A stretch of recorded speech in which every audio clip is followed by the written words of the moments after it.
বন্ধুরা, সকালবেলা থেকে আমাদের এখানে খুবই বৃষ্টি হচ্ছে। তো আমি কিন্তু ভিজে, ভিজে আজকে সব বাড়িতে কাজ করেছি। তারপরে কিন্তু স্নান-দান করে একবারে গোপাল সোনাকে সেবা দিয়ে চলে এলাম আমার ছোট্ট কুঁড়ে ঘরে এখন রান্না করতে। তো তাড়াতাড়ি করে কিন্তু রান্না করছি। মা কিন্তু চলে এসেছে, দোকান থেকে স্নান করতে গেছে। তো এখন দুপুর বাজে ১:৩০। কখন খাবো বলো? আজকে এই বৃষ্টির জন্য বাজার-টাজারও সেভাবে করতে পারিনি।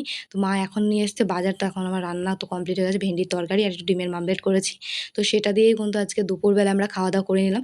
তো এখন কিন্তু আরও বৃষ্টির জোরটা কিন্তু বেড়েছে। তো বাইরে কিছু জামাকাপড় মেলিয়ে দিয়েছিলাম, তা তাড়াতাড়ি করে কিন্তু আমি জামাকাপড়গুলো তুলে নিলাম। তো জামাকাপড়গুলো তুলে নিয়ে চলে আসলাম ঘরে। তো দেখো কেমন জোরে আরও বৃষ্টি নেমে গেছে। তো বৃষ্টি হচ্ছে এদিকে, তারপরে কিন্তু মাকে বললাম যে দাও বাসনগুলো মেজে নিয়ে আসি, এরপরে কিন্তু আরও বৃষ্টি হবে, রাতের বেলায় মাজতে পারবো না। তো মা বলে ভিজে ভিজে তোর বৃষ্টিতে বাসন মাজতে হবে না। আমি বলছি কিছু হবে না। তো টেবিলের ওপরটা কিন্তু মুছে নিয়েছি, বাসনগুলো আগে রেখে এসেছিলাম বাইরে। তো ঘরের ভেতরটা কিন্তু এখন আমি ঝাঁট দিয়ে নেবো, পুরো ধুলো ধুলো হয়ে গেছে, হাওয়া দিয়েছিল প্রথমে।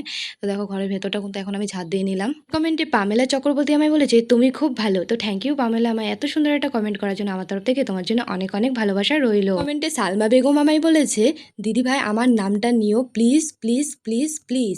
তো থ্যাংক ইউ সালমা বেগম আমায় এত সুন্দর একটা কমেন্ট করার জন্য। আমার তরফ থেকে তোমার জন্য অনেক অনেক ভালোবাসা রইলো।